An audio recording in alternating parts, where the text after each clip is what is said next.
అధికారంలో ఉన్నవాడు మనవాడైతే ఒక రకంగా వార్తలు రాస్తాం, అధికారంలో లేనోడు ఇంకొకడైతే గనక, అధికారంలో లేనోడు మనవాడైతే గనక ఇంకో రకంగా వార్తలు రాస్తాం. ఇప్పుడు ప్రస్తుతం అట్లాగే నడుస్తుంది.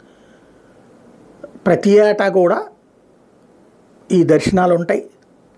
సరే, ఇదివరకు 1,00,000-1,50,000 మందికి 2 రోజులు కలిపి వైకుంఠ ద్వార దర్శనం, ఏకాదశి ద్వాదశి రోజు కలిపి 2 రోజులు కలిపి కొంతవరకే అవకాశం ఉండేది.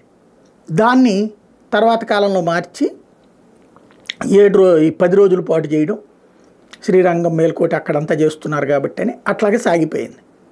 ఆ విధంగా నడుస్తుంది. ఇప్పుడు ఇలా నడుస్తున్నటువంటి దశలో ఒక 7-8 లక్షల మందికి దర్శనాలు కుదురుతున్నాయి. ఇప్పుడు ఇది తీసేస్తామంటున్నారు. రైట్, అది తీస్తారో లేదో చూద్దాం. నెంబర్ 1. రెండోది వచ్చేటప్పటికి విఐపి కల్చర్. ప్రతిసారి కూడా జగన్ ఉన్నంతకాలం కూడా వార్తలు రాసేటప్పుడు వైకుంఠ ఏకాదశి దర్శనం జరిగింది అన్న వార్తలు అసలు ఉండే కాదు. అద్భుతంగా జరిగింది అన్నటువంటిది. అక్కడ చక్కటి పూల తోరణాలతో ఉంటుంది, అందంగా అలంకరణలు ఉంటాయి, అన్నీ ఉంటాయి. ఎవడున్నా చేస్తాడు, జగన్ కాదు.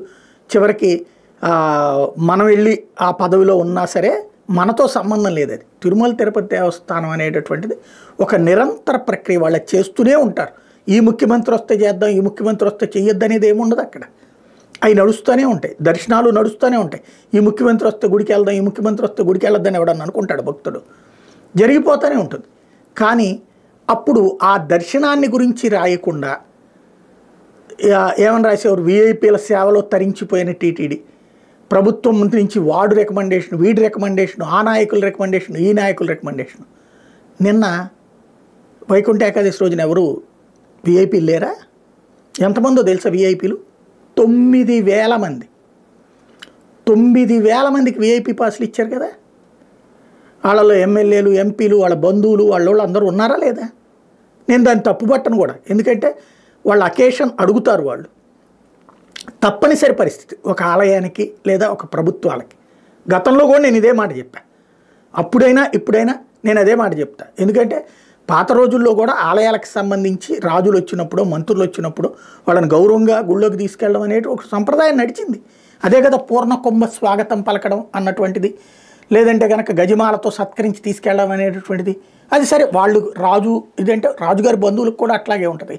అట్లాగే ఇవాళ రోజున రాచరికం నయ్యా డెమోక్రసీలో ఇదే రాచరికం కాబట్టి, డెమోక్రసీలో రాచరికం అధికారంలో ఉన్నటువంటి వాళ్ళని ఇలాంటప్పుడు కాకపోతే ఇంకేం చేస్తారు వాళ్ళు. కాబట్టి ఇలాంటి అవకాశం కల్పిస్తారు. నేను దాన్ని దూషించను, ద్వేషించను కూడా. ఇది సహజం అని చెప్తాను. దానివల్ల ఒక భక్తులుగా ఇబ్బంది పడతారా పడరా అంటే ఖచ్చితంగా పడతారు. క్యూ లైన్లో ఉన్న భక్తుడిగా అయితే కనుక నేను తిట్టుకుంటాను. కానీ వాస్తవంగా గమనించినటువంటి జర్నలిస్ట్గా అయితే ఇది జరుగుతుండేటువంటి ప్రక్రియ. దీన్ని ఎవ్వడూ ఆపలేడని నేను ఎన్నోసార్లు చెప్పాను. ఇప్పుడు జరిగింది అదే. 9,000 మంది చేసుకున్నారు దర్శనం.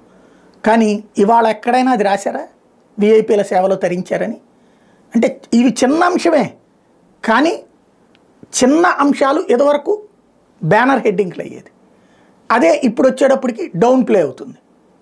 అంటే జరిగే వాటినే ఒకళ్ళ మీద అయితేనేమో ఎక్స్పోజ్ చేసి వాళ్ళనే దొంగలుగా చూపించుకునేటటువంటి క్రమం. అక్కడ విఐపీ దర్శనం జరిగినా జగనే చేసినట్టు, ఇప్పుడు విఐపీ దర్శనం చేస్తే అసలు జరగనట్టు. ఇదే రాష్ట్రానికి సంబంధించినటువంటి ఎకోసిస్టమ్ జర్నలిజం నడుస్తూ ఉంది.